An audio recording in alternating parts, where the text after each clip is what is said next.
Hello बच्चों, आपका हमारे चैनल हिंदी वाणी में स्वागत है।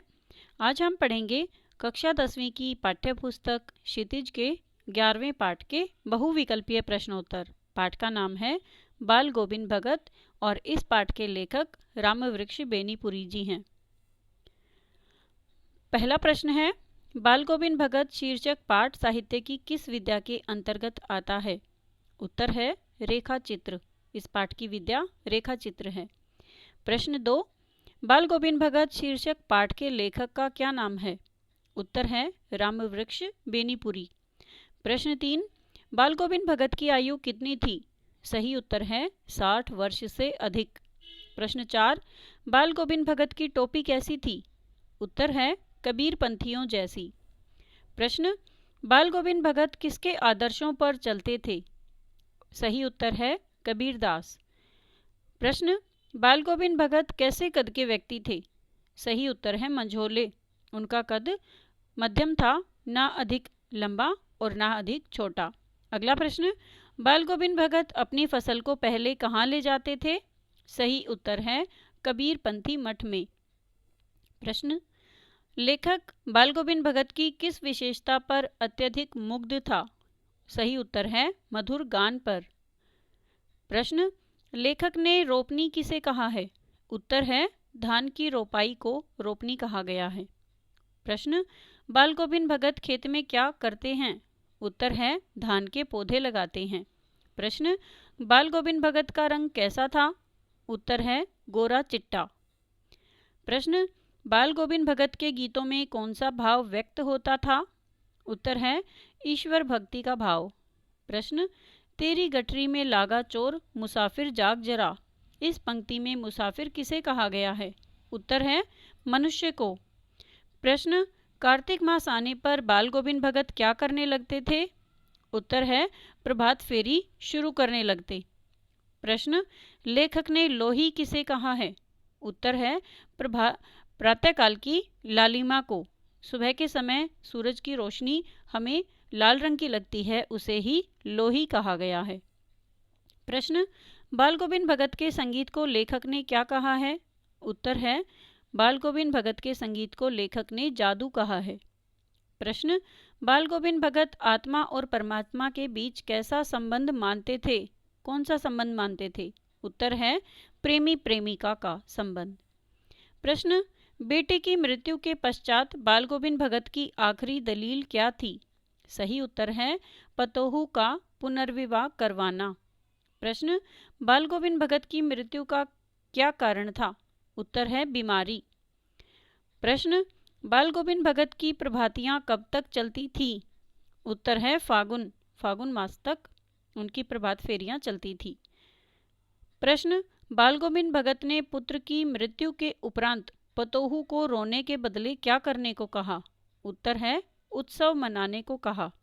उत्सव इसलिए क्योंकि बाल गोविंद भगत का यह विचार था कि उनकी बेटे की मृत्यु के बाद उसकी आत्मा परमात्मा के घर यानी अपने असली घर चली गई है, इसलिए यह अवसर दुख मनाने का नहीं बल्कि उत्सव मनाने का है। प्रश्न, बाल गोविंद भगत गंगा स्नान करने किस साधन से जाते थे? उत्तर है पैदल। वो किसी साधन से नहीं बल्कि पैदल ही गंगा स्नान करने के लिए जाते थे। प्रश्न, बाल गोविंद भगत के पुत्र की मृत्यु पर अंतिम संस्कार में आग किससे दिलाई गई? उत्तर है पतोहू से। प्रश्न, बाल गोविंद भगत के पुत्र की मृत्यु का क्या कारण था? सही उत्तर है बीमारी। उनका बेटा बीमार था इसलिए उसकी मृत्यु हो गई। प्रश्न, बाल गोविंद भगत के घर से गंगा नदी कितने कोस दूर थी? उत्तर है 30 कोस दूर थी। प्रश्न, बाल गोविंद भगत के कितने बेटे थे? उत्तर है 1, उनका केवल एक ही बेटा था। प्रश्न, बाल गोविंद भगत कौन सा यंत्र बजाते थे? कौन सा वाद्य यंत्र बजाते थे? उत्तर है खंजड़ी। प्रश्न, लेखक ने भगत जी के गायन का चरमोत्कर्ष कब देखा? उत्तर है जब भगत के पुत्र की मृत्यु हुई तब उनके गायन का चरमोत्कर्ष देखा गया। जब उनका बेटा गुजर गया, उसका स्वर्गवास हो गया, तब भी भगत जी अपना प्रभु भक्ति का गाना गाते रहे। प्रश्न, भगत अपने पुत्र का अधिक ध्यान क्यों रखते थे? उसकी अधिक देखभाल क्यों करते थे? उत्तर, वह मानसिक रूप से कमजोर था और उसे देखभाल की ज्यादा जरूरत थी, इसलिए भगत अपने बेटे का अधिक ध्यान रखते थे। प्रश्न, भगत जी ने अपने पुत्र की मृत्यु पर पुत्र वधू से रोने के स्थान पर उत्सव मनाने के लिए क्यों कहा? उत्तर है, उपर्युक्त सभी कथन सत्य हैं।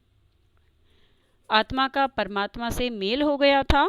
आत्मा परमात्मा का मेल खुशी की बात है, दुख की नहीं, और विरहनी को उसका प्रिय मिल गया। आत्मा को विरहनी और परमात्मा को प्रिय बताया गया है। अगला प्रश्न है, बाल गोविंद भगत ने लीक से हटकर सबसे बड़ा का क्या कार्य किया? उत्तर है, ए और बी दोनों कथन सत्य हैं। पुत्रवधू से अपने बेटे की चिता को मुखाग्नि दिलवाई तथा पुत्रवधू के भाई को बुलाकर उसका पुनर्विवाह करने को कहा। प्रश्न है, भगत जी द्वारा अपनी पुत्रवधू से बेटे की चिता को मुखाग्नि दिलवाना क्या सिद्ध करता है? सही उत्तर है, उपर्युक्त सभी कथन सत्य हैं। क्योंकि वे रूढ़ियों को तोड़ना चाहते थे, वे स्त्री पुरुष की समानता पर बल देते थे और वे कबीरदास जी के आदर्शों के सच्चे वाहक थे, इसलिए उन्होंने अपनी पुत्रवधू से बेटे की चिता को मुखाग्नि दिलवाई। प्रश्न, भगत जी प्रतिवर्ष गंगा स्नान के लिए क्यों जाते थे? उत्तर है, संत समागम के लिए। वे साधु संतों के विचारों को सुनना चाहते थे, इसलिए वे गंगा स्नान के लिए जाते थे। प्रश्न, जीवन की अंतिम सांझ में लेखक को भगत का गीत कैसा लगा? उत्तर, जैसे वीणा का तार टूट गया हो। प्रश्न, बाल गोविंद भगत किस कारण से साधु कहलाते थे? सही उत्तर है, उपर्युक्त सभी कारण सत्य हैं। क्योंकि बाल गोविंद भगत के जो आचरण था वो शुद्ध था, वे आचरणगत शुद्धता के कारण साधु कहलाते थे, सच्चा साधक होने के कारण साधु कहलाते थे और निर्मोही एवं संयमी होने के कारण साधु कहलाते थे। उनके अंदर ये तीनों प्रकार के गुण थे, इसलिए सब उन्हें साधु कहते थे। प्रश्न, कबीर में बाल गोविंद भगत की श्रद्धा का क्या कारण था? उत्तर है, उपर्युक्त सभी कारण सत्य हैं। कबीर निर्भीक संत थे, वे कभी किसी से डरते नहीं थे, अपने मन के विचारों को बिना किसी से डरे प्रकट कर देते थे। कबीर पाखंड के विरोधी थे। कबीर छुआछूत और जाति प्रथा के विरोधी थे। इस कारण बाल गोविंद भगत उनसे बहुत अधिक प्रभावित थे और उनमें श्रद्धा रखते थे। प्रश्न, गांव का सामाजिक सांस्कृतिक परिवेश आषाढ़ चढ़ते ही उल्लास से क्यों भर जाता था? सही उत्तर है, आषाढ़ वर्षा का महीना होता है और ज्येष्ठ के महीने की तपिश से लोगों को छुटकारा मिल जाता है। लोग धान की रोपाई शुरू कर देते हैं। इस प्रकार सभी कारण सत्य हैं। प्रश्न, एक सच्चे साधु की क्या पहचान होती है?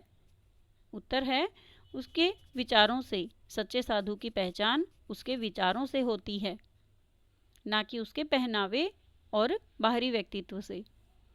अगला प्रश्न है, रामवृक्ष बेनीपुरी का जन्म कब हुआ? उत्तर है, रामवृक्ष बेनीपुरी का जन्म 1902 में बिहार के बेनीपुरी गांव में हुआ था। प्रश्न, बेनीपुरी जी ने निम्नलिखित में से किस पत्रिका का संपादन नहीं किया? तो उन्होंने सरस्वती पत्रिका का संपादन नहीं किया और इसके अतिरिक्त जो बाकी 3 पत्रिकाएं हैं, किसान मित्र, युवक तथा जनवाणी, इन तीनों पत्रिकाओं का संपादन बेनीपुरी जी ने ही किया है। तो सही उत्तर है सरस्वती का संपादन उन्होंने नहीं किया। प्रश्न है, निम्नलिखित में से कौन सी रचनाएं बेनीपुरी जी की नहीं हैं? ध्यान दें, यहाँ नहीं पूछा है। तो सही उत्तर है गोदान एवं रंगभूमि। ये 2 रचनाएं मुंशी प्रेमचंद जी की हैं। इसके अलावा पतितों के देश में एवं अम्बपाली, चिता के फूल एवं पैरों में पंख बांधकर, माटी की मूर्तें एवं गेहूं और गुलाब, ये सभी रचनाएं बेनीपुरी जी की हैं। अगला प्रश्न है, लेखक का सिर किस गर्व से ऊंचा रहता था? उत्तर है, वे ब्राह्मण जाति के थे। ब्राह्मण जाति का होने के कारण वे गर्व महसूस करते थे। प्रश्न, बाल गोविंद भगत किसे साहब मानते थे? उत्तर है कबीरदास जी को वे साहब मानते थे। प्रश्न, बाल गोविंद भगत अपने साहब के प्रति श्रद्धा कैसे दर्शाते थे? उत्तर है उपर्युक्त सभी कथन सत्य हैं। उनके गीतों को गाकर एवं उनके दिखाए रास्तों पर चलकर, सामाजिक आडंबरों एवं रूढ़ियों का विरोध करके तथा संसार को नश्वर और ईश्वर को सत्य बताकर वे कबीरदास जी के प्रति अपनी श्रद्धा को प्रकट करते थे। प्रश्न, बाल गोविंद भगत सब चीजों को किसकी संपत्ति मानते थे? उत्तर है बाल गोविंद भगत सब चीजों को साहब की संपत्ति मानते थे। प्रश्न, भगत जी के गीतों की क्या विशेषता थी? उत्तर है भगत जी के गीतों में ईश्वर के प्रति आस्था तथा प्रेम था। गीतों के बोल भगत जी की जिह्वा का स्पर्श पाकर जीवंत हो उठते थे तथा उनके गीतों में अज्ञानी और भटके हुए लोगों को राह पर लाने की टेर होती थी। ये सभी जो कारण बताए हैं, ये सभी विशेषताएं हैं भगत जी के गीतों में, ये सभी विशेषताएं विद्यमान थी। प्रश्न, भगत जी का कौन सा गीत लोगों को चौंकाता? उत्तर है गोदी में पियवा चमक रहे सखिया। यह गीत लोगों को चौंकाता था। प्रश्न, बाल गोविंद भगत क्या पहनते थे? उत्तर है बाल गोविंद भगत लंगोटी एवं कबीरपंथी टोपी पहनते थे। प्रश्न, वे गले में कैसी माला पहनते थे? उत्तर है तुलसी की जड़ों से बनी हुई माला बाल गोविंद भगत पहनते थे। प्रश्न, बाल गोविंद भगत की जीविका का क्या साधन था? उत्तर है बाल गोविंद भगत खेती बाड़ी करके अपना निर्वाह करते थे। प्रश्न, बाल गोविंद भगत किन परिभाषाओं पर खरे उतरने वाले थे? उत्तर है एक साधु की। प्रश्न, खेत में पैदा हुए अनाज को वे पहले कहाँ ले जाते थे?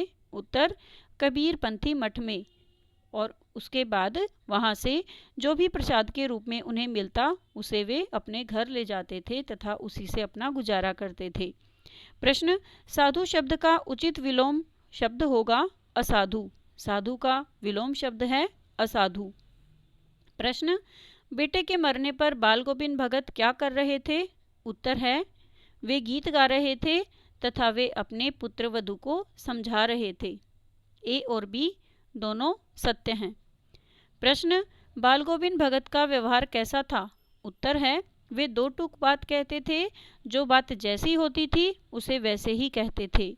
वे कभी झूठ नहीं बोलते थे और सबसे खरा व्यवहार करते थे।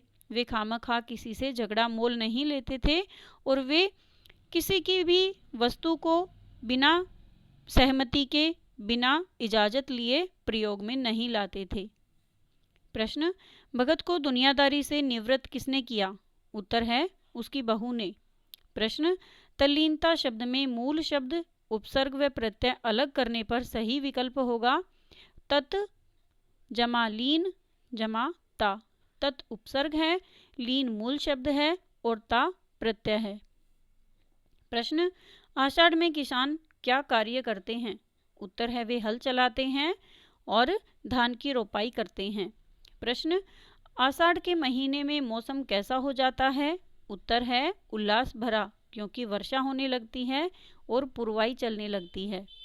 प्रश्न है, बाल गोविंद भगत अपने खेत में क्या कार्य करते हैं? उत्तर है वे धान की रोपाई करते हैं और गीत गाते हैं।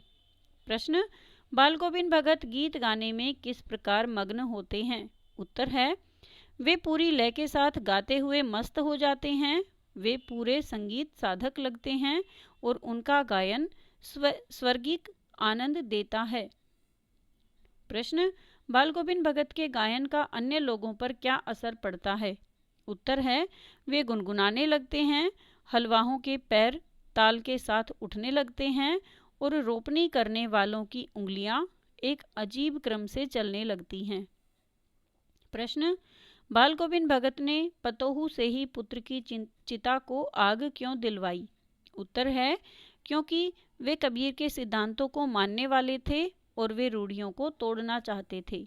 प्रश्न है, बाल गोविंद भगत ने श्राद्ध की अवधि पूरी होने पर अपने पुत्र वधू को उसके भाई के साथ क्यों भेज दिया? उत्तर है क्योंकि वह अभी जवान थी इसलिए उसकी शादी दूसरी जगह कर देनी चाहिए थी। वे रूढ़ियों का खंडन करना चाहते थे। वे विधवा विवाह को उचित समझते थे, इसलिए उन्होंने अपने पुत्र वधू को उसके भाई के साथ भेज दिया था। प्रश्न, बाल गोविंद भगत की पतोहू अपने घर क्यों नहीं जाना चाहती थी? उत्तर है, क्योंकि वह अपने ससुर की सेवा करना चाहती थी। उसको उनके भोजन पानी की चिंता थी, इसलिए वो अपने घर नहीं जाना चाहती थी। प्रश्न, भगत ने पतोहू के न जाने पर क्या निर्णय लिया? उत्तर है, यदि तुम नहीं जाओगी तो मैं इस घर से चला जाऊंगा। तुम्हें मेरी बात माननी ही होगी। प्रश्न, बाल गोविंद भगत किस प्रकार यात्रा करते थे? उत्तर है, वे नंगे पैर पैदल जाते थे। वे रास्ते में कुछ खाते नहीं थे। वे भिक्षा नहीं मांगते थे। वे उपवास में भी रहकर मस्त रहते थे। वे भजन गाते चलते जाते थे। प्रश्न, अब की बार गंगा स्नान से आकर उनकी हालत क्यों खराब हो गई? उत्तर है, क्योंकि वे बूढ़े हो गए थे। शरीर में कष्ट सहने की पहले जैसी ताकत नहीं बची थी। उन्होंने अपना नेम व्रत भी नहीं छोड़ा था, इसलिए उनकी हालत अब खराब हो गई थी। प्रश्न, बाल गोविंद भगत को लोगों ने क्या समझाया? उत्तर है, नहाने धोने से मना किया तथा काम करने से भी लोगों ने उन्हें मना कर दिया। प्रश्न, मृत्यु की पूर्व संध्या पर बाल गोविंद का गीत कैसा लगा था? उत्तर, जैसे कोई तागा टूट गया हो, जैसे मोती का एक एक दाना बिखर गया हो। उनके स्वर में तारतम्यता नहीं थी। प्रश्न, बाल गोविंद भगत का संगीत लोगों पर किस प्रकार जादू करता था? उत्तर है, बच्चे भगत के संगीत पर झूमने लगते थे। हलवाहों के पैर थिरकने लगते थे। औरतों की उंगलियां रोपाई के समय अजीब क्रम में चलने लगती थी। वे गीत गाने लगती थी। प्रश्न, बाल गोविंद भगत ने अपने किन निर्णयों से समाज की रूढ़ियों को तोड़ना चाहा? उत्तर है, पुत्र वधू द्वारा पुत्र की चिता को मुखाग्नि देना तथा पुत्र वधू को दोबारा विवाह करने की बात कहना। इन दोनों निर्णयों से ऐसा लगा जैसे वो समाज की रूढ़ियों को तोड़ना चाहते हैं। प्रश्न, विरहिणी अपने प्रेमी से जा मिली। इस कथन के द्वारा बाल गोविंद भगत क्या कहना चाहते हैं? उत्तर है, आत्मा परमात्मा का अंश है। आत्मा का परमात्मा से मिलना दुख की नहीं बल्कि हर्ष की बात है। शरीर नश्वर है, ईश्वर अनश्वर और आत्मा भी अनश्वर है। प्रश्न, बाल गोविंद भगत किस संत के अनुयायी थे? उन पर उनका कितना प्रभाव पड़ा? उत्तर है, वे कबीर के अनुयायी थे। वे खेतों में पैदा अनाज को पहले कबीर के मठ में ले जाते थे। वे उनके द्वारा बताए गए सिद्धांतों का दृढ़ता से पालन करते थे। प्रश्न, बाल गोविंद भगत अपनी पुत्र वधू का विवाह क्यों करना चाहते थे? उत्तर है, वे नहीं चाहते थे कि वह वैधव्य जीवन काटे। इसकी उम्र वासनाओं पर नियंत्रण करने की नहीं है। भगत समाज की वस्तु स्थिति को भली प्रकार समझते थे। वे समाज से रूढ़ियों को समाप्त करना चाहते थे, इसलिए भगत ने अपनी पुत्रवधू का विवाह करने की इच्छा प्रकट की। उम्मीद है बच्चों आपको बहुविकल्पीय प्रश्नोत्तर समझ में आ गए होंगे। यदि आपको यह वीडियो अच्छा लगा तो आप हमें कमेंट करके बताएं। इसे अपने दोस्तों के साथ शेयर करें। धन्यवाद।